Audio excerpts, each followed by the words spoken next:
आज आपण इतिहासाच्या अशा एका पानाला उलगडणार आहोत जिथं दंतकथा आणि सत्य एकमेकात मिसळून गेलं आहे. आपण लिओनार्दो दा विंचीच्या गुप्त नोटबुक्सच्या माध्यमातून त्या शापित प्रतिभावान व्यक्तीच्या दंतकथेमागील खऱ्या माणसाला भेटणार आहोत. आणि हे एक साधंसं वाक्य नाहीये. खरं तर हे वाक्य म्हणजे त्याच्या त्या 13,000 पानांच्या गुप्त कामाला समजून घेण्याची एक गुरुकिल्लीच आहे. विचार करा, आयुष्यभरात जमवलेली सगळी रहस्य, सगळी निरीक्षणं आणि भन्नाट शोध हे सगळं हजारो पानांमध्ये कैद होतं. आणि गंमत म्हणजे हे सगळं सरळ सुद्धा नव्हतं लिहिलेलं. हे सगळं उलटं लिहिलं गेलं होतं. एक अशी आरशातली लिपी जी फक्त आरशातच सरळ वाचता येत होती. या पानांमध्ये काय होतं? हेलिकॉप्टर, रणगाडे, अगदी रोबोट्सच्या रचना, म्हणजे अशा कल्पना ज्या त्याच्या युगाच्या कित्येक शतकं, तब्बल 400 वर्ष पुढच्या होत्या. तर मग प्रश्न हा आहे की या कागद आणि शाहीने बनलेल्या मेंदूत नक्की दडलं तरी काय होतं? आणि सर्वात महत्त्वाचं म्हणजे हे सगळं जगापासून का लपवून ठेवलं होतं? आणि जेव्हा शेकडो वर्षांनी या नोटबुक्स पुन्हा सापडल्या तेव्हा त्यातून एक असं अविश्वसनीय मन समोर आलं जे एकाच वेळी मानवी शरीराच्या आतल्या रचनेपासून ते युद्धाच्या महाभयंकर अभियांत्रिकीपर्यंत अक्षरशः प्रत्येक गोष्ट शोधत होतं.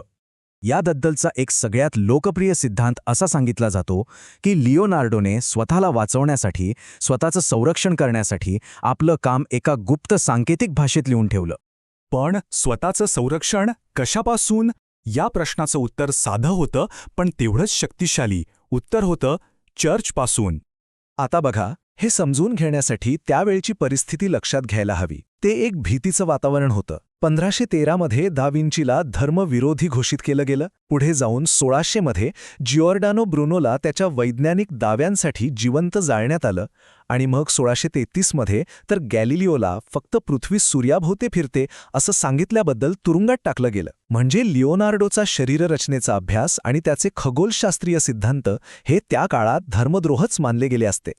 पण थांबा, सांकेतिक भाषेचा हा सिद्धांत ही फक्त अर्धीच कहाणी आहे. खरं सत्य शोधायचं असेल ना तर आपल्याला त्याच्या बालपणात परत जावं लागेल. तो जन्मापासूनच एक बाहेरचा माणूस होता. अनौरस, म्हणजे त्याला सैतानाचं मूल म्हणून ओळखलं जायचं.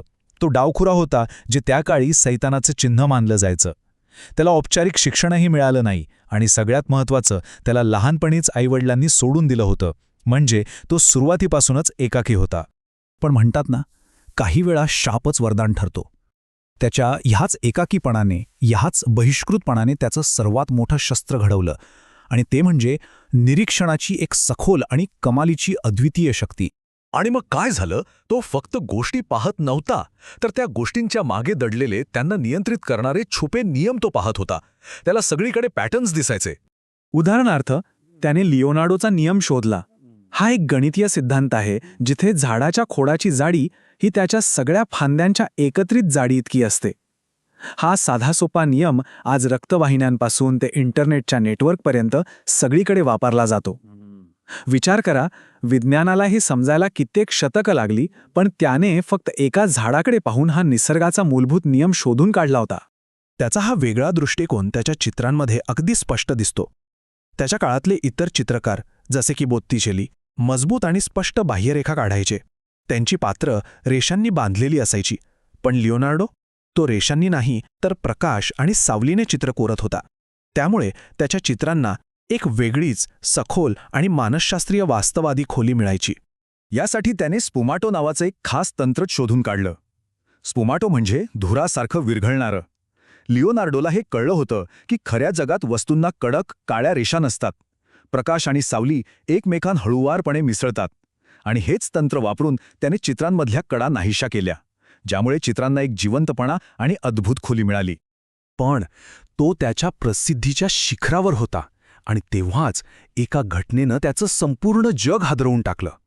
या घटनेनं त्याच्या नोटबुकचा उद्देशच कायमचा बदलून टाकला. 1476 मध्ये लिओनार्डोवर समलैंगिकतेचा एक निनावी आरोप दाखल झाला.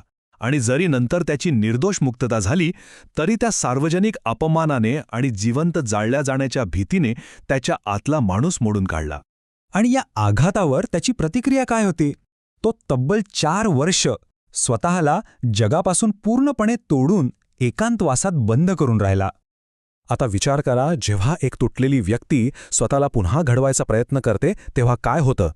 त्याच्यासाठी त्याच्या नोटबुक्स आता फक्त एक रोजनिशी उरल्या नव्हत्या, त्या त्याचं संपूर्ण जग बनल्या.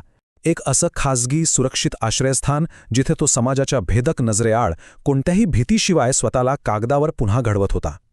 पण स्वतःला शोधण्याच्या याच प्रवासात एक मोठा विरोधाभास निर्माण झाला. त्याच्या स्वतःच्या आत एक खोल संघर्ष सुरू झाला. हाच तो सर्वात मोठा विरोधाभास आहे.